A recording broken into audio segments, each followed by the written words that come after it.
नमो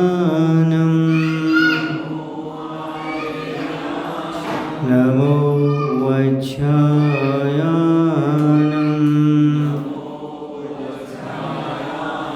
नमो लोये सौसाहुरं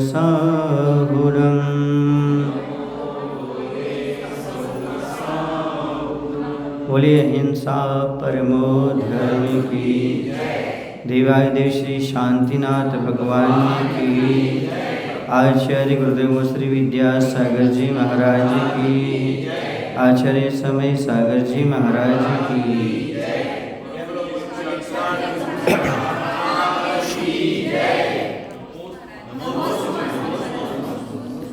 अष्टांग का पर्व चल रहा है। सभी लोग नंदीश्वर दीप की पूजन करते हैं, जाप भी करते हैं। नंदीश्वर दीप कहाँ है, कैसा है, किस रूप में है,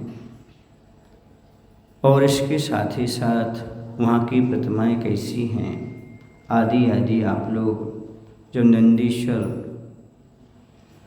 पूजन पढ़ते हो तो उसमें जयमाल आदि में आपको पढ़ने को प्राप्त होती है। तो उसको हम अच्छी तरह से समझ सकते हैं कि आखिरकार नंदीश्वर दीप है कहाँ।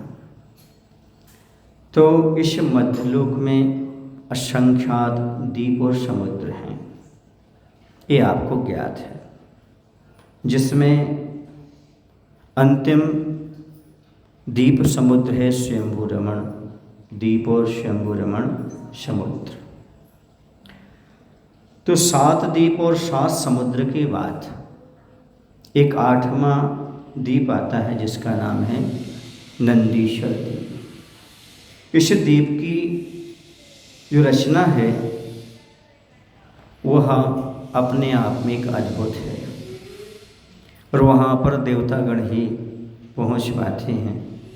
हम तो मनुष्य रिद्धिधारी मुनिराज भी वहाँ नहीं पहुँच पाते, क्योंकि मानसोत्तर पर्वत के अंदर ही अंदर मनुष्यों का आना जाना रहता है। ढाई द्वीप के बाहर जाना नहीं होता, इसलिए 8वें द्वीप तक पहुँचना तो संभव है ही नहीं। इसलिए यहीं पर रचना करके नंदीश्वर द्वीप की ओर विधान और पूजन किया करते। इस द्वीप की पूर्व दिशा में एक अंजनगिरी नामक काले रंग का पर्वत है। कौन सा है? अंजनगिरी नाम का। उसके चारों ओर 1 लाख योजन छोड़ करके 4 बापिकाएँ हैं। उसके चारों ओर कितना छोड़ करके? 1 लाख योजन छोड़ करके 4 बापिकाएँ हैं। प्रत्येक बापी के चारों दिशाओं में, और जो प्रत्येक बापी है उसके चारों दिशाओं में अशोक, सप्तपर्ण, चंपक और आम्र नामक 4 वन हैं। कितने वन हैं वहाँ? 4 वन हैं। किसके पास? प्रत्येक बापी के चारों दिशाओं में। इस द्वीप की एक दिशा में 16 हो गए। एक दिशा में कितने हो गए? 4 चौको 16, और चारों दिशाओं में कुल 16 चौको 64 वन हो गए। प्रत्येक बापी के मध्य में, जो प्रत्येक जो बापी है उस बापी के बीचों बीच मध्य में जो है सफ़ेद रंग का दधिमुख नाम का एक पर्वत है। कौन सा पर्वत है? वो दिख रहा होगा आप लोगों को चित्र में, बीचों बीच दिख रहा है ना, सफ़ेद रंग का दिख रहा होगा वो। हाँ, ये सामने, ये क्या कहलाएगा? दधिमुख कहलाएगा। और प्रत्येक बापी के चारों कोनों पर, चारों कोनों दिखाई दे रहे हैं ना, चारों कोनों पर लाल रंग के 4 रतिकर पर्वत हैं। वो दिख रहे तो निशान लगे हैं। हाँ, वही कहलाएगा कौन सा? रतिकर पर्वत। हाँ हाँ, ये रतिकर है। बीच में जो सफ़ेद दिख रहा है ना, दधिमुख है। ठीक है, इस प्रकार से इसकी व्यवस्था है। फिर इसके बाद अभ्यंतर रतिकर पर देव क्रीड़ा करते हैं। जो अभ्यंतर रतिकर बने हुए भीतरी भाग में, उन पर देवता लोग क्रीड़ा करते हैं। एवं बाह्य रतिकरों पर, जो बाह्य रतिकर बने हुए हैं उन पर जिन मंदिर हैं, बाहरी रतिकर पर जिनेंद्र भगवान के मंदिर हैं। इस प्रकार एक दिशा में एक अंजनगिरी हो गया, 4 दधिमुख हो गए, ठीक है। उसके बाद 8 रतिकर पर्वत हो गए। इसके ऊपर 13 अकृत्रिम चैत्यालय हैं। ये दिख रहा है? हाँ, ऊपर देखिए कितने हो गए? 13 अकृत्रिम चैत्यालय। इसी प्रकार से शेष 3 दिशाओं में भी 13 हो जाएंगे, तो 13 चौको कितना हो गया? 52। अतः नंदीश्वर देव संबंधी 52 अकृत्रिम चैत्यालय हैं। कैसे चैत्यालय हैं? अकृत्रिम चैत्यालय। प्रत्येक मंदिर में 108 जिनेंद्र भगवान की रत्नों की प्रतिमाएं हैं। किससे निर्मापित हैं? वह रत्न से। किसने बनाई हैं? अकृत्रिम। उनकी रचना किसी ने नहीं की, अकृत्रिम है। वहाँ पर देवी देवताओं को मन को आकर्षित करने वाली 500 धनुष की पद्मासन प्रतिमाएं हैं। कितनी हाइट है उनकी? 500 धनुष। उनके नाखून, चेहरा लाल, आंखें काली और सफ़ेद भौं काली, सिर के बाल काले शोभा देते हैं। मुख मुद्रा ऐसी लगती है जैसे पापों को हरण करने वाली दिव्य ध्वनि ही खिल रही हो उनके मुख से। ये रत्नमयी प्रतिमाओं में करोड़ों सूर्य और चंद्रमा की भी आभा उन प्रतिमाओं के प्रकाश के आगे फीकी पड़ जाती है। करोड़ों सूर्य और चंद्रमा की जितनी प्रभा है उससे भी अधिक प्रभा इनकी है, लेकिन आंखों को चुभती नहीं है प्रभा। आप सोचो सूर्य की तपन तो सूर्य की प्रभा तो चुभती है, लेकिन ऐसा नहीं है। रत्नमयी प्रतिमाएं, उनकी आभा है इस प्रकार की, जो महावैराग्य परिणाम वाली है। उस प्रभा से वैराग्य भाव को ही उत्पन्न होता है जीव। वे उनके दर्शन करते हैं देवता लोग, सुन रहे यहाँ पर। और क्या होता है? वे प्रतिमाएं जो होती हैं बोलती नहीं है। इधर आप सोचो बोलती हो, बोले बिना ही उनके दर्शन मात्र से बहुत से जीवों को सम्यक दर्शन की प्राप्ति हो जाती है।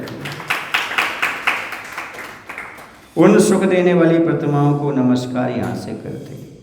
सौधर्मेंद्र आदि जो देवतागण होते हैं वह अष्टांग का पर्व में अपने परिवार के साथ इन प्रतिमाओं का अभिषेक पूजन करने के लिए जाते हैं। समझ गए? पूर्व दिशा में जो होते हैं, देखो दिशाएं लिखी हो, ये पूर्व हो जाएगी इस तरफ। पूर्व दिशा में जो है, इस पूर्व दिशा में कल्पवासी देव पूजन करते हैं।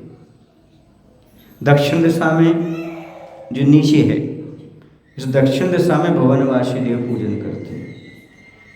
फिर वो पश्चिम दिशा है उस तरफ हमारे सामने, इस नक्शे के अनुसार सामने जो है वह पश्चिम दिशा में जो है व्यंतर देव, और उत्तर दिशा में इसके अनुसार ऊपर जो जा रही है, उत्तर दिशा में ज्योतिषी देव भक्ति भाव से भगवान की पूजन करते हैं। समझ गए? इस नंदीश्वर द्वीप में मनुष्य नहीं जा सकता, इतना तक कि रिद्धिधारी मुनिराज भी वहाँ पर नहीं पहुँच सकते। कहाँ पर? नंदीश्वर द्वीप में। ये नंदीश्वर द्वीप की इतनी व्यवस्था आगम में मिलती है। ये आकृत्रिम चैत्यालय है। अब यहाँ पर सौधर्मेंद्र आदि क्या करते हैं? तो आषाढ़, कार्तिक और फाल्गुन वर्ष में 3 बार, जिसे आप अष्टान का पर्व करते हैं, नंदीश्वर पर्व कहते हैं, वो आता है। शुक्ल पक्ष में अष्टमी से प्रारंभ होकर के 8 दिन तक, मतलब पूर्णिमा तक, वहाँ पर सौधर्मेंद्र को आदि लेकर के समस्त इंद्र भक्ति से उन 52 अकृत्रिम चैत्यालयों में दिव्येन गंधेन, दिव्येन पुष्पेन, दिव्य पुष्प, दिव्य गंध, दिव्य जल आदि के माध्यम से क्या करते हैं? वहाँ पर ऐसी उपमातीत प्रतिमाओं की सब जनहितकारी योग्य महामह नामक जिनेंद्र की पूजा करते हैं। एक वर्ष में कितनी बार करते हैं वो? 3 बार करते हैं। जैसे आप लोग एक वर्ष में 3 बार तीर्थ यात्रा पर जाते हो। कितने लोग जाते हैं तीर्थ यात्रा पर? साल में 1 आध बार जाते कि नहीं जाते? हाँ, 1 आध बार हो आते हैं। वो 3 बार जाते हैं। कहाँ छोड़ करके? अपना स्वर्ग लोक छोड़ करके, सब कुछ छोड़ करके 8 दिन कहाँ रहते हैं? भगवान के चरणों में, वहीं पर पूजन अर्चन आदि किया करते हैं। पकड़ो भाई, कौन लेकर के आया? तो ये अष्टांग का पर्व में 3 बार आकर के क्या करते हैं? भगवान के अभिषेक पूजन करते हैं। कहते हैं कि यह पर्व सब पर्वों में सबसे बड़ा पर्व माना जाता है। सबसे बड़ा पर्व माना गया कौन सा? नंदीश्वर अष्टांग का पर्व माना गया। इन दोनों में चतुर निकाय के देव वहाँ जाकर के अपनी दिव्य सामग्री के द्वारा वहाँ पर भगवान की अच्छी तरह से पूजा करते हैं। अब विशेष यहाँ पर समझने की आवश्यकता है। विशेष रूप से अलग अलग वर्णन क्या कहें, इतना समझ लो। सौधर्मेंद्र अभिषेक के कर्तव्य को प्राप्त करता है। यहाँ अच्छे से बात समझ लेना आप लोग। आचार्य पूज्यपाद स्वामी नंदीश्वर भक्ति में लिखते हैं, भेदेन वर्गणा का सौधर्मास्नपन कर्तितामापन्ना परिचारक भावमिता शेषेन्द्रारुंद चंद निर्मल यशसा। क्या कह रहे हैं कि सौधर्मेंद्र अभिषेक के कर्तव्य को पूरा करता। अधिक कहने से क्या? पूर्णमासी के चंद्रमा के समान जिनका निर्मल यश फैला है, ऐसे अन्य देव जो होते हैं उनका सहयोग भाव को प्राप्त होते हैं। मुख्य तो आगे आकर के कौन आता है? सौधर्मेंद्र अभिषेक करता। और जो देवतागण हैं उनका सहयोग देते हैं। मंगल पात्राणि पुनस्तव देव्यो बिभृत स्म शुभ्र गुणाद्या अवशसो नरकतक्या शेषरास्तत्र लोकनाम यागदिया। यहाँ आचार्य पूज्यपाद स्वामी जी ने स्पष्ट रूप से लिख दिया।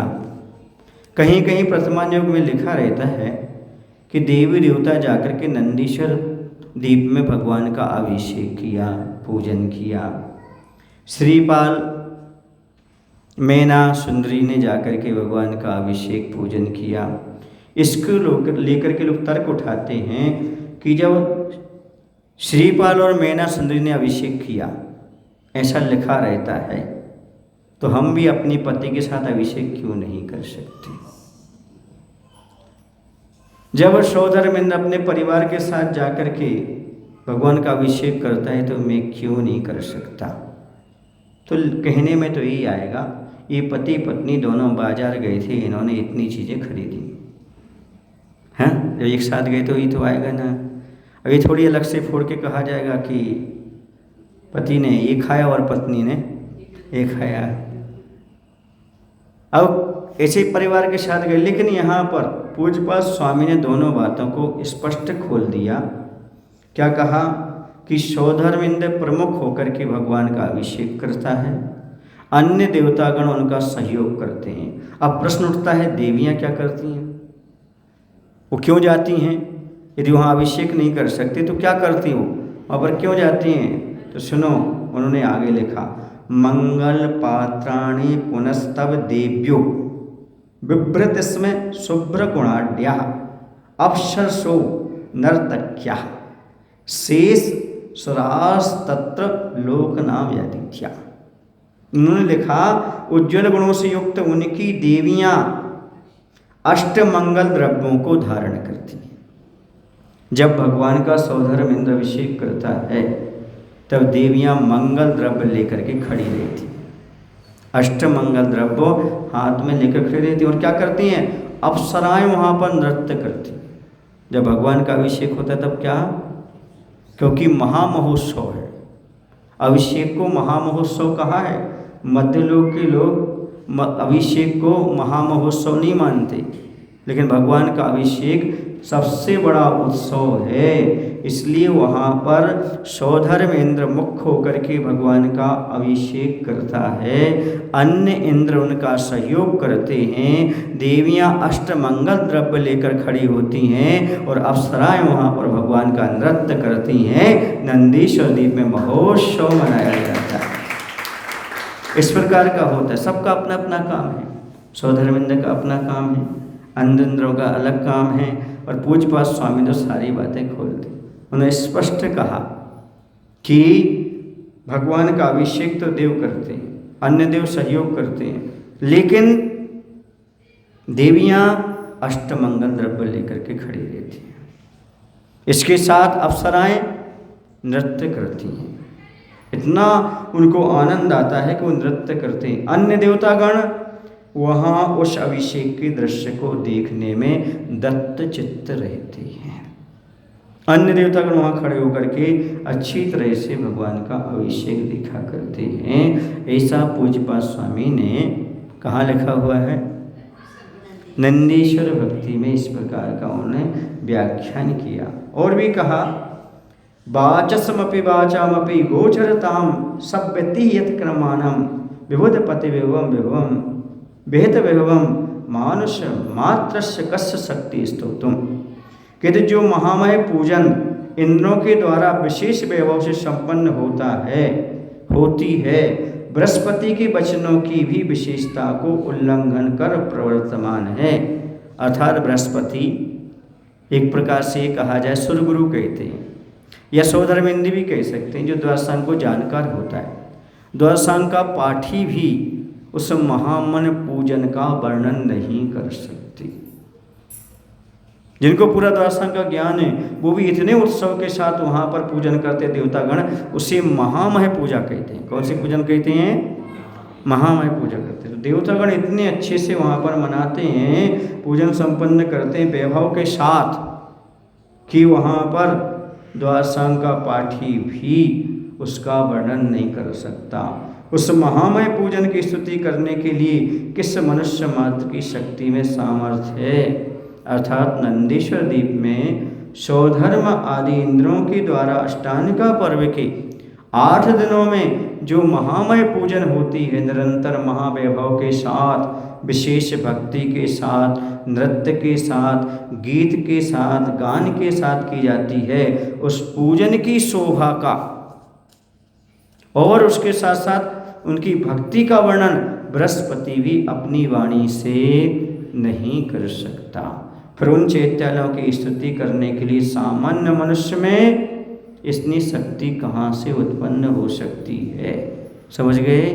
इस प्रकार से वहाँ पर अच्छी तरह से भगवान की भक्ति पूजन आदि करते हैं।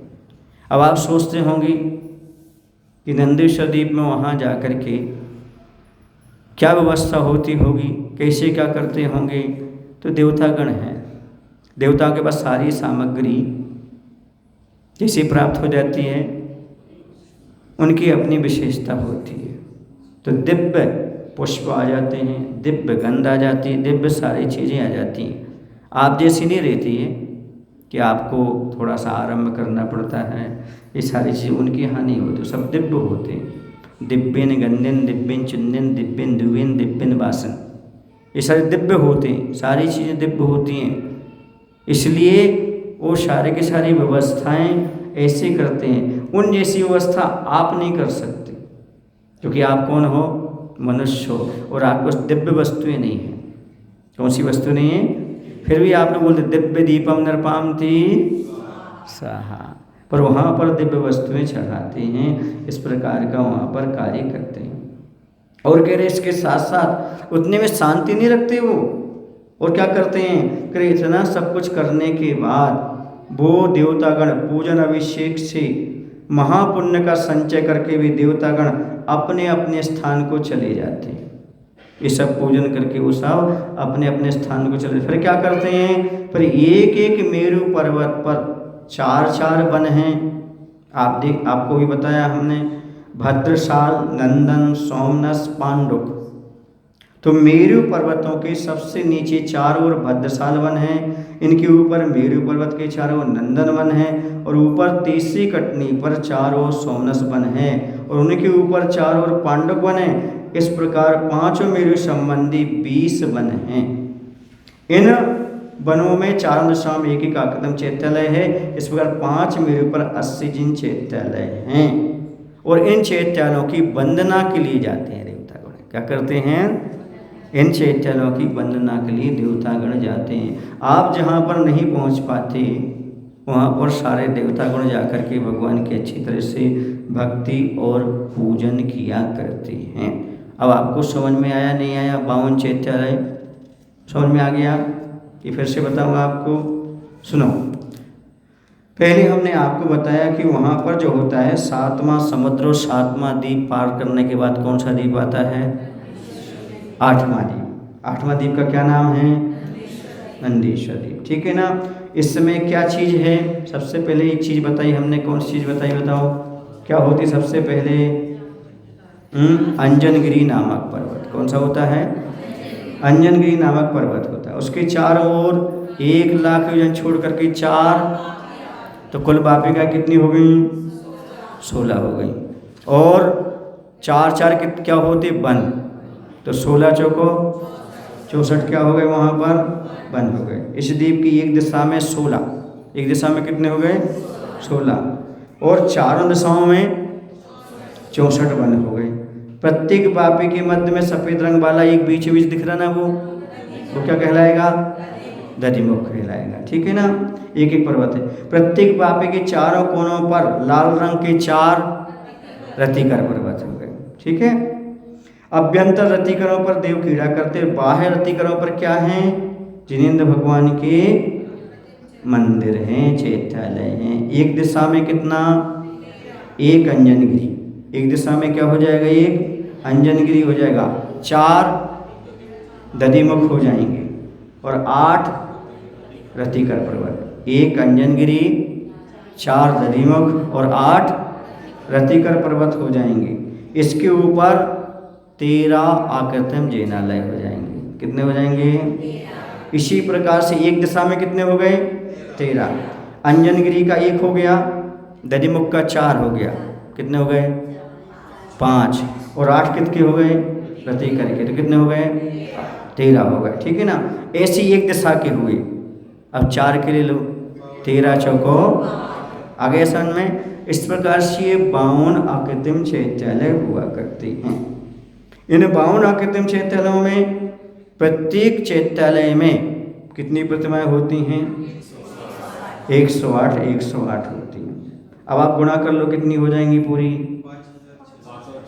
5616 हो जाएंगी। इतनी प्रतिमाएं वहाँ पर किसकी हैं? रत्नों की हैं। इनकी हाइट कितनी है? हाँ, किस आसन से विराजमान है? पद्मासन से विराजमान है। ठीक है ना। इनके नाखून और चेहरा कैसा होता है? लाल रंग का होता है। आंखें कैसी होती हैं? काली होती हैं, काली और सफ़ेद। भौहें कैसी होती हैं? काली। सिर के बाल काली। सुन रहे ना। उनकी मुखमुद्रा कैसी लगती है? जैसे इससे दिव्य ध्वनि प्रवाहित हो रही हो, लेकिन मौन रहित वो प्रतिमाएं बोलती नहीं। इसके साथ साथ करोड़ों सूर्य चंद्रमा की प्रभाव से भी ज़्यादा प्रभावान वो प्रतिमाएं होती हैं। उनके दर्शन मात्र से मिथ्या दृष्टि दीवों को ही सम्यक दर्शन की प्राप्ति हो जाती है। ये विशेष बात है कहाँ की? नंदीश्वर देव की। इस प्रकार इसलिए आप लोग यहाँ पर नंदीश्वर देव की क्या करते हैं? अर्चना और पूजन करते हैं। नंदीश्वर देव में अभिषेक कौन करता है? प्रमुख बन करके सौधर्म। अन्य देवतागण सहयोग करते हैं। ठीक है ना। फिर देवियाँ क्या करती हैं? अष्टमंगल द्रव्य लेकर खड़ी होती हैं। अप्सराएं क्या करती हैं? अरे वाह, आप लोगों तो एक बार में याद हो गया सब हैं। अच्छी बात है। यदि आप एक बार ये सब सीख लेते तो बहुत अच्छी चीज़ है। हाँ, क्योंकि ये तरीका होता है समझने का। आखिरकार क्या वहाँ पर अब आपसे कोई पूछ सकता है कि नंदीश्वर द्वीप में आप गए तो सौधर्मिंद क्या करता है? मुख होकर अभिषेक करता है। अन्य देवतागण क्या करते हैं? उनका सहयोग करते हैं। देवियाँ क्या करती हैं? अष्टमंगल द्रव्य। अब नहीं भूलना, अभी मत कहना का परिवार सहित जाके अभिषेक करता है। देवियाँ क्या लेकर खड़ी होती हैं? अष्टमंगल द्रव्य होकर खड़ी होती हैं। और अप्सराएं नृत्य करती हैं। मायना समझिए आप, मायना ये है कि आप लोगों को अभिषेक के समय घर की क्रियाओं में नहीं लगना चाहिए, यहाँ आकर के अष्टमंगल द्रव्य संभालना चाहिए और नृत्य कर सकते, खुशी होना चाहिए, हर्ष होना चाहिए। अहो भगवान, इस पर्याय में हम स्त्री पर्याय वालों से कह रहे हैं, इस पर्याय में हम आपका अभिषेक नहीं कर सकते, अष्टमंगल द्रव्य लेकर खड़े हो सकते हैं और अभिषेक के समय घंटा बजा सकते हैं और उत्सव मना सकते हैं, आनंद ले सकते हैं। सुने, अध्यात्म प्रेमियों से मेरा कहना है, एकांत से अभिषेक के लिए पुण्य की क्रिया मत मानो, ये धर्म है। कौन है? महामहोत्सव है, इससे कर्म की निर्जरा होती है, वरना वह सम्यक दृष्टि एक भवतारी सौधर्मेंद्र इस प्रकार का उत्सव क्यों मनाता? उत्सव इसलिए मना रहा है परिवार सहित, वह जानता यही हमारा परम धर्म और परम कर्तव्य होता है। और सबसे बड़ा पर्व माना गया, पर्यूषण पर्व से भी ज़्यादा विशेष महत्व किसका है? पर आप लोग किसका भदैया जैनी हो तो भादों में फुर्सत मिल जाती है तो सब कुछ कर लेते हैं, लेकिन नंदीश्वर दीप का बहुत महत्व हुआ करता है। मैंने आचार्य भगवान को देखा, आचार्य भगवान तो अष्टांगा में तो नंदीश्वर भक्ति पढ़ते थे, बाकी और दिन भी नंदीश्वर भक्ति अच्छी तरह से उसका क्या करते थे? पठन पाठन करते थे। क्यों? नंदीश्वर भक्ति करने का क्या अर्थ है, क्यों पढ़ना चाहिए, इससे क्या फल मिलता है? तो शायद इसमें बताया गया है कि नंदीश्वर भक्ति करने का क्या फल होता है। नंदीश्वर भक्ति में लिखा हुआ है, जो व्यक्ति तीनों समय नंदीश्वर भक्ति करता है तो कहा संध्या श्रुतिषु नित्यम पठेत्यति स्तोत्र में दुत्तम यशसाम सर्वज्ञानां सर्वं लघु लभते धरितम पदममितम। यह जो उत्तम यशवान, उत्कृष्ट इस यश के जो पुंज स्वरूप हैं, ऐसे सर्वज्ञानाम सर्वज्ञ देवों के, एतत् सारम स्तोत्रम, इस सर्वहितंकर स्तोत्र को यदि नित्यम प्रश्रु संध्यासु, प्रतिदिन तीनों संध्याओं में पठित पढ़ता है। नंदीश्वर देव का जो स्तोत्र है यह भक्ति है, नंदीश्वर की जो तीनों संध्याओं में करता है, यानी पूर्व मध्य अपराह्न की वेला पूर्वाचार्यों के अनुसार देव वंदना करूं भाव सो सकल कर्म की नाशा, तो वह लघु शीघ्र ही श्रुतधर इदितम, श्रुत के धारक शास्त्रज्ञ अर्थात गणधर आदि मुनियों के द्वारा पूज्यता को, स्थिति को प्राप्त होता है। मतलब गणधर परमेष्टि किन्हें पूछते हैं? मुनि के नहीं पूछते, तीर्थंकर, अर्थात नंदीश्वर भक्ति करने का फल है तीर्थंकर बनना, तीर्थंकर प्रतिष्ठा। जो भक्ति भाव से नंदीश्वर भक्ति को करता है तीनों संध्याओं, प्रातः काल, मध्य और संध्या काल में, तो कह रहे वह जीव इस प्रकार का पूज्यता को प्राप्त होता है, तीर्थंकर प्रकृति का बंध भी कर सकता है। अमितम पदम, शाश्वत अनंत स्थान को लभते प्राप्त होता है। इस स्तुति के पुण्य पाठ को जो भव्य जीव श्रद्धा भक्ति से तीनों संध्याओं में करते हैं, वे निकट काल में मुक्ति के भाजक होते हैं, अर्थात बहुत जल्दी मुक्ति का लाभ प्राप्त कर लेते हैं। स्वाभाविक है, जो यहाँ पर नंदीश्वर भक्ति करेगा और नंदीश्वर की भक्ति की भावना करेगा तो नियम से अभी तो देव बनेगा और देव बन करके वहाँ जा कर के भगवान की भक्ति करेगा, फिर नीचे आएगा, यदि निकट भव्य है तो मनुष्य बन करके, मुनि बन करके अपना कल्याण कर जाएगा। अब यहाँ वर्तमान में हम नंदीश्वर दीप नहीं जा सकते, तो यहीं बैठ करके क्या कर लेते हैं? भक्ति कर लेते हैं, यहाँ पर रचना कर करके उसके महत्व को समझ लेते हैं। इस प्रकार से हर अष्टांगा में कुछ ना कुछ आपको भगवान की भक्ति आदि करना चाहिए। सुन रहे आप लोग कि नहीं? उससे अलग ही फल प्राप्त होता है। क्यों? क्योंकि पर्वों के दिन में हमने कहा था ना, प्रातःकाल की वेला में अन्य जगह आप स्तोत्र आदि पढ़ो, अन्य जगह आप पूजन करो, अन्य जगह का अन्य समय में यदि आप पूजन करते हो, अभिषेक करते हो और दान पुण्य आदि करते, व्रत उपवास करते हो, उससे जितना फल मिलता है उतना पर्वों के दिन में करने से कई गुना फल प्राप्त होता है। दिन, मुहूर्त और पर्व का अपने आप में बहुत महत्व होता है। कोई भी कार्य किया जाता है तो मुहूर्त आदि क्यों देखा जाता है? उसकी सफलता, क्योंकि द्रव्य क्षेत्र काल भाव को लेकर के जो कर्म अपना फल देते हैं उसका नाम उदय होता है। तो ऐसे महान पर्वों में सात्विकता के साथ जो जीवन व्यतीत करते हैं और भगवान की भक्ति करते हैं, निश्चित रूप से आगे चल कर के बहुत कुछ उपलब्ध कर लेते हैं। तो नंदीश्वर देव की जो रचना का वर्णन आपने समझा, समझ गए? समझ में सबको आ गया ना? कोई किसी को कोई दिक्कत तो नहीं? अब सुनिएगा, एक बात बहुत महत्वपूर्ण आपसे कहना चाहता हूँ। कुछ लोगों की धारणा है कि अभिषेक की जो परंपरा है वो 250 वर्ष पुरानी है। क्या कहते लोग? 2500 नहीं, 250 वर्ष पुरानी। तो उनसे पूछना चाहता हूँ कि पूज्यपाद स्वामी कब हुए थे?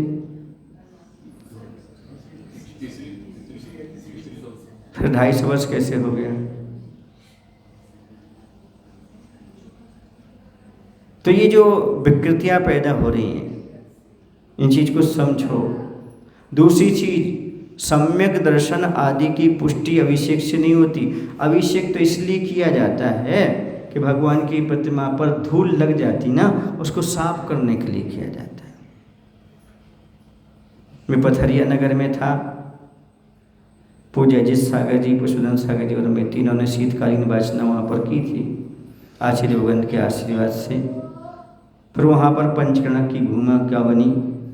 जब वहाँ पर भूमिका बनी तो आचार्य भगवंत का वहाँ पर आगमन भी हुआ और पंचकर्णक भी बहुत अच्छे से संपन्न हो रहा था।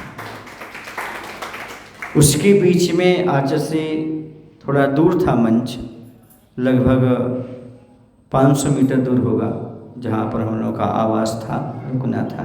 तो रास्ते में चल रहे थे, मंच पर पहुँचने ही वाले थे। मैंने कहा जैसे आजकल कोई पुस्तकें ऐसी आने लगी, पूजन की प्रस्तावना में ये लिखने लगे लोग कि भगवान का अभिषेक करना अनिवार्य नहीं है। भगवान का अभिषेक तो इसलिए किया जाता है कि प्रतिमाओं पर धूल जम जाती है, उसको साफ करने के लिए किया जाता है। तो आचार्य ने बहुत सटीक शब्दों में कहा, जो इस प्रकार का लिख रहे हैं उनको बता दो, प्रतिमाओं पर धूल झराने के लिए नहीं किया जाता, अपने कर्मों की धूल को झराने के लिए किया जाता है, अपनी भूल झराने के लिए किया जाता है। अनादिकाल से जो भूल में पड़े हो तुम, उस भूल को झराने के लिए किया जाता है। समझ रहे हैं? हाँ, क्योंकि अभिषेक करने से कर्म की नजरा होती है। ये अभिषेक की परंपरा कोई 250 वर्ष पुरानी नहीं है, बल्कि ये सारी चीज़ें कैसी हैं? अनादि से चली आ रही हैं। नंदीश्वर दीप, अब मैं पूछना चाहता हूँ, जो ये कहते हैं कि प्रतिमाओं की धूल झराने के लिए किया था, तो नंदीश्वर दीप में कहाँ से धूल आती? फिर वहाँ सौधर्मेंद्र का धूल झराने जाता है, तो क्या धूल झराने के लिए अष्टांग के पर्व में जाता है, बाकी नहीं जाता क्या? ये सारे के सारे जो मनगढ़ंत बातें हैं वो भोली भाली जनता को ठगने के लिए हैं। 2 बातें हमने क्लियर कर ली। सौधर्मेंद्र परिवार सहित जाता है, पर अभिषेक वह करता है, अन्य लोग सहयोग देते हैं। देवियाँ अष्टमंगल द्रव्य लेती हैं और नृत्य करती हैं, अप्सराएं। ठीक है ना? एक बात ये भी भ्रम की थी सब में, तो ये भी क्लियर कर दी आगम के अनुसार। दूसरी बात ये भी भ्रम की रहती है कि अभिषेक करना कौन सी आवश्यकता है, और अभिषेक करने से क्या है? देखो ना, अरहंत भगवान का अभिषेक होता नहीं है, मुनि महाराज स्नान का त्याग किए हैं, फिर आप अभिषेक किसका करने जा रहे हैं? हाँ, अरहंत भगवान तो अभिषेक, उनको तो स्नान की जरूरत नहीं है, और महाराज का तो स्नान व्रत है तो तुम किसका अभिषेक कर रहे हो? ऐसा कहने वालों से कहना ये ना भगवान का अभिषेक है, सुन रहे ना मुनि का अभिषेक है, ये प्रतिमाभिषेक है। कौन सा अभिषेक है? एक जन्माभिषेक होता है, दूसरा राज्याभिषेक होता है, तीसरा दीक्षाभिषेक होता है और चौथा प्रतिमाभिषेक होता है। 4 अभिषेक का व्याख्यान आगम में मिलता है, समझ गए? इसलिए आगम सम्मत अभिषेक की पद्धति विधि है। इसके लिए साधकों को अच्छी तरह से करना चाहिए। किसी की बातों को सुन करके अपने मन में गलत धारणा बना करके नहीं बैठना चाहिए। समझ आ रहा है आपको? एक बात और थोड़ी सी कहना चाहूँगा। जब भगवान का जन्माभिषेक होता है, सुनना अच्छी तरह से आप, तो बालक भगवान है, वो तो मुनि तो है नहीं है, ठीक है ना? फिर जो सची इंद्राणी है वह मायामयी बालक को सुला करके और तीर्थंकर को लेकर आती है, फिर किसको सौंप देती है? वो क्यों नहीं जाती? वो जा सकती थी ना, बालक है ना, बालक का अभिषेक कर सकती थी वो। और वो तो वैकृतिक शरीर वाली है ना, उसके शरीर में तो अशुद्धि ही नहीं है। कौन सा शरीर है? फिर क्यों नहीं गई? क्योंकि जिसको जो अधिकार है वह उसी का अधिकार ही है और किसी को अधिकार नहीं। अब आप पूछेंगे, पूछो ना आप लोग, तो आपको अधिकार नहीं है क्या? जो भी मांगलिक कार्यक्रम होते हैं उसमें रंगोली कौन डालता है? बोलो ना। मंगल किसे माना जाता है? कन्या को माना जाता है। पुरुष को क्यों नहीं करते वहाँ? सौभाग्यवता क्यों नहीं होता? सौभाग्यवती क्यों होती है? बोलो ना। फिर आपने उस समय नहीं कहा कि पक्षपात हो रहा है, हमारे साथ ऐसा नहीं होना था, इस प्रकार की बात नहीं होती। तो वहाँ जब भी वेदी शुद्धि वगैरह होती है किसको बुलाया जाता है? सौभाग्यवती को। हाँ, तो जिसका जो काम है वो करे तभी सौभाग्य प्राप्त होता है, वही आगम में लिखा हुआ है। समझ आया ना? पुरुष ने तो जिद नहीं की कि नहीं मैं तो सौभाग्यवता बनूंगा और मैं ही क्या बनाऊंगा। हाँ, ये बात अलग है। आजकल महाराज के आगमन वगैरह पर भी रंगोली नहीं डलती है, ये बात अलग है। समझ गए ना? ये महिलाओं का सौभाग्य है कि यदि कोई मुनिराज का आगमन होता है तो रंगोली पूरना ये सौभाग्यवती महिलाओं का कर्तव्य होता है। सुनाई दे रहा आप लोगों को? कान है दो के नहीं है? हाँ, तो जब कभी किसी मुनिराज का आगमन होता है तब क्या पूरी जाती है? रंगोली पूरी जाती है। सुन रहे हैं आप लोग कि नहीं? शुद्धि की जाती है पूरी परिसर की। ये सौभाग्य कभी भी छोड़ना नहीं चाहिए। आगे आपको अवसर मिले तो एक बात याद रखना, ध्वजा है, कलश है और रंगोली है, ये मंगल के प्रतीक होते हैं आपके लिए। समझ आया? ध्वजा ले लेते हैं, मंगल कलश भी कुछ लोग ले लेते हैं, उनका सौभाग्य है। जिनको समय मिल जाता है जो कलश ले लेते हैं, समझना वो बहुत सौभाग्यशाली है। वो आगे चल करके भगवान के समोषण का विहार भी कराएंगे। और जो सोते रहते हैं वो सोते रह जाएंगे। उस समय भी कई बार भगवान का समोषण लगा होगा, उस समय भी बापिकाओं में नहा के आ गए होंगे, नृत्यशालाएँ देख करके आ गए होंगे। अभी भी यही कर रहे है ना? घर में जा कर के सो जाते हैं, ये काम करते हैं। कुछ लकीर के फकीर होते हैं, सुन रहे? मुझे अभिषेक करना है ना, मुझे पूजन करना है ना, अब महाराज आ रहे जा रहे, इससे कोई लेना देना नहीं है। पहला कर्तव्य क्या होता है? क्या महाराज को लाना ले जाना पूजा नहीं होती क्या? अच्छा, पूजन किसे कहते पहले ये बता दो आप लोग। भक्ति किसे कहते ये बता दो आप लोग। कोई बोलेगा भक्ति किसे कहते हैं?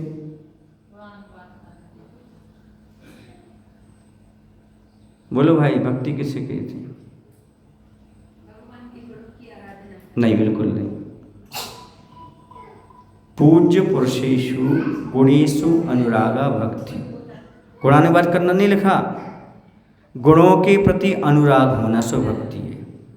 गुणों के प्रति अनुराग होना। यदि आपको मुनि के गुणों के प्रति अनुराग है तो आपको सारे काम छोड़ करके पहले मुनि महाराज के पास पहुंच जाना चाहिए। यही तुम्हारी भक्ति है। समझ आ रहा? सुन रहे हो? किसे बोलते भक्ति? गुणों के प्रति अनुराग होने का नाम ही क्या चीज़ है? भक्ति है। इसको कभी भूलना नहीं चाहिए। और लकीर के फकीर नहीं बनना चाहिए। जो हम करते आ रहे वही धर्म है, नहीं उसमें थोड़ा 19-20 में तो गड़बड़ हो गया, ऐसा नहीं है। उसमें सारी चीज़ें अपने आप गर्भित हो जाती हैं। यदि आप लोग समझो तो 2 मिनट में समझा सकता हूँ।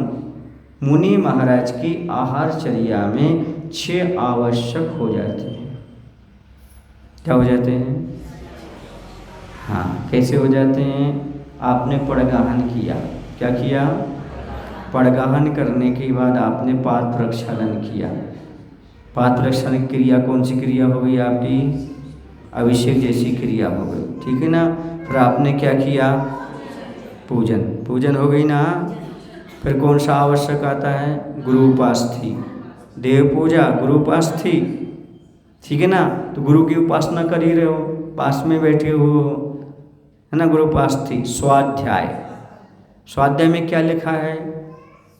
नवदा भक्ति करना चाहिए, दान देना चाहिए, शुद्ध भोजन ऐसा होता है, यही पढ़ते ना स्वाध्याय में। तो आप वो शोधन कर रहे, चला रहे, स्वाध्याय हो गया कि नहीं हो गया? हैं? अंतराय का ध्यान रख करके, दोषों का ध्यान रखते हुए अच्छे से स्वाध्याय हो गया, ठीक है। स्वाध्याय के बाद कौन सा आता है? संयम। आप संयम से चुप खड़े हो, बहुत बड़ा संयम है आपके लिए। चुप्पी बांध करके खड़े होना, हाथ पाँव को सीधे से व्यवस्थित करना, यहाँ वहाँ स्पर्श नहीं करना।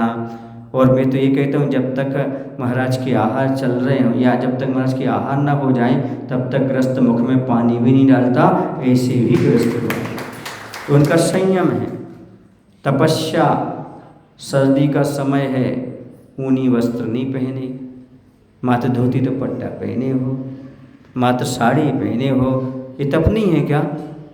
गर्मी का समय है, अब महाराज रहेंगे तो पंखा चलाएंगे नहीं, कूलर चलाएंगे नहीं, वहाँ पर गर्मी भी सहन करेंगे, सर्दी भी, सब कुछ सहन करेंगे। तपस्या नहीं है क्या? बोलो ना भाई। और प्रतीक्षा करना भी तो तपस्या है। खड़े हुए प्रतीक्षा कर रहे, आज प्रतीक्षा की, कल प्रतीक्षा की, इस प्रकार के क्या हुए? तो मैं कहता हूँ, और दान तो आप दे ही रहे हो। इस प्रकार से एक मुनिराज की चर्या में 6 आवश्यक आप अच्छे से देखना चाहो तो आपको मिल सकते हैं। पर हम क्या हैं? लकीर के फकीर। हम इसी को पूजन मानते हैं, हम इसी को धर्म मानते हैं। हमारा ऐसा ही है, हमारा ऐसे नियम है, हम ऐसा करेंगे। आचार्य भगवंत सन 83 के लगभग शिखर जी की यात्रा की ओर जा रहे थे तो कटनी में पहुंचे। कहाँ पहुंचे? कटनी में। समय तो नहीं हो रहा? हाँ, सुनो सुनो सुनो सुनो सुनो सुनो सुनो, फिर से बोल देता हूँ। आचार्य भगवंत संबित शिखर जी की यात्रा के लिए जा रहे थे तो लगभग 82-83 के लगभग की बात है। उस समय कटनी नगर में पहुँचे। तो कटनी में तो आपको पता है अच्छे अच्छे विद्वान तो थे, पंडित जगमोहन लाल जी शास्त्री, सुन रहे, और भी बहुत सारे विद्वान लोग। तो क्या हुआ, जब यात्रा पर आचार्य ने विहार किया, एक गांव से दूसरे गांव पहुंच गए। तो वहाँ रास्ते में बहुत जगह मंदिर नहीं है शिखर जी की यात्रा में। जब समाज ही नहीं है तो मंदिर कहाँ से मिलेंगे? बहुत जगह। उन्होंने क्या किया, एक प्रतिमा जी की व्यवस्था कर ली और एक प्रतिमा गाड़ी में रख ली ताकि सब लोग देव दर्शन करते जाएंगे और क्या करेंगे? अपनी प्रतिमाओं का पालन करेंगे, देव दर्शन का नियम का पालन करेंगे। तो एक स्टॉप पर जहाँ आचार्य ने देखा ये लोग प्रतिमा लेकर आए हैं गाड़ी में, तो आचार्य ने पूछा, ये प्रतिमा जी साथ लेके चलोगे क्या? बोले जी महाराज जी, आपको भी दर्शन मिलते जाएंगे और हम लोगों को भी दर्शन होते जाएंगे, क्योंकि बिना दर्शन के हम लोग भोजन पानी कैसे करेंगे? हम लोगों का देव दर्शन का नियम है, पूजन का नियम है, अभिषेक का नियम है, सब कुछ है। तो आचार्य कहते हैं, मुनिराज तो पहले जंगलों में रहते थे, 4-4 महीने तक वो प्रतिमा को नहीं देखते थे, उनका आवश्यक कैसे फलता था। और यदि आप मुनि की मुद्रा के दर्शन कर लो तो आपका देव दर्शन का नियम भी पूरा हो गया। आपको दिगंबर मुद्रा के क्या हो गए, दर्शन हो गए दिगंबर मुद्रा के। समझ रहे आप लोग कि नहीं? क्योंकि वहाँ प्रतिमा तो है नहीं। अच्छा एक काम करो, फिर भी तुम प्रतिमा ले जाना चाहते हो तो भगवान को शुद्धिपूर्वक ले जाया जाता है। कैसे ले जाया जाता है? गाड़ी घोड़ा में नहीं ले जाते हैं। धोती दुपट्टा पहनो, सिर पर रखो और चलो। लोग समझ गए, उन्होंने तत्काल आचार्य का इस तरफ विहार हुआ, उन्होंने सिर पर रखी प्रतिमा और अपनी कटनी ले गए। समझ गए आप लोग कि नहीं? मायना क्या है? लकीर के फकीर मत बनो, विशुद्धि शुद्धि का ख्याल रखो। कहाँ कौन सा कर्तव्य अनिवार्य, उस कर्तव्य को पहले करने का प्रयास करो। यदि मुनि महाराज के प्रवचन चल रहे हैं तो पूजन रोक दो, क्योंकि प्रवचन भी बहुत बड़ी चीज़ है। भगवान के गुणों के प्रति अनुराग रखना है। क्या करना है? हाँ, वो बहुत बड़ी चीज़ होती है। समझे? इस बात को जो नहीं समझ पाते, वो लकीर के फकीर समझ जाते हो, अच्छे से कार्य कर लेते हैं। सुन रहे हैं? बोलो ना। हाँ महाराज जी सुन तो रहे हैं, लेकिन मन नहीं मानत। ये सुनकर पूजन भी करत जाओ और प्रवचन भी सुनत जाओ। सुनना, पूजन सुन पाए, एक साथ दो काम नहीं होते। एक साथ क्या होता है? एक ही काम होता है। समझ आ रहा है आपको कि नहीं? तो ये बहुत महत्वपूर्ण चीज़ है ये समझना कि हम अपने जो रूटीन में चल रहा है उसी के साथ ना रहें, बल्कि थोड़ा सा अपने बदलने का प्रयास करें, चेंजिंग करें समय के अनुसार। जो कुछ आचार्य ने कहा है कि कर्तव्य ही पूजन है। जब उस जैसा कर्तव्य है उस कर्तव्य का पालन करो, उसी का नाम क्या है भैया? पूजन है। अरे भैया हमारे यहाँ चौका लगो तो हम पूजन ही नहीं कर पाए। कुछ लोग क्या बोलते हैं, भैया हम प्रवचन ही नहीं सुन पाए, हम ऐसे ही नहीं कर पाए, और महाराज नहीं आए। ऐसा कहने वाले को एक रत्ती पुण्य नहीं मिलता, एक रत्ती पुण्य नहीं मिलता। सब उसका श्रम बेकार जाता है।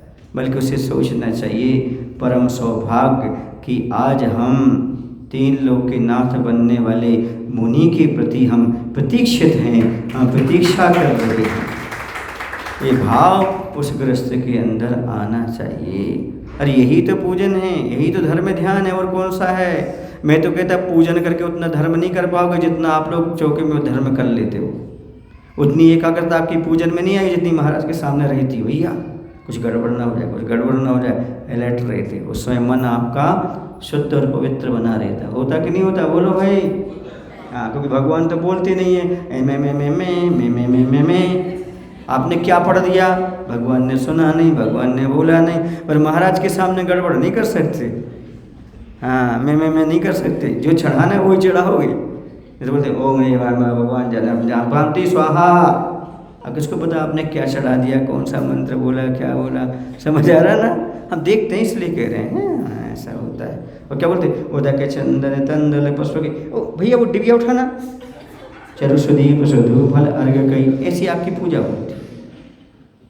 और आधा अर्घ पड़ा, बच्चे को पकड़ने लगते, बच्चे रहते हैं। इसको आपने यदि पूजा माना है तो बहुत बड़ी गलती कर रहे हैं आप, भूल कर रहे हैं। अब इसको समझो, हंसने के साथ साथ समझो। आप अपने बारे में हंसोगे तो आपको देख करके बड़ा वो लगेगा कि सही में ये हम ही तो कर रहे हैं, दूसरा थोड़ी कर रहा है। तो ऐसे लकीर के फकीर नहीं बनना, थोड़ा समझने का प्रयास करना है। बोले महावीर भगवान की जय। आचार्य देववंश श्री विद्यासागर जी महाराज की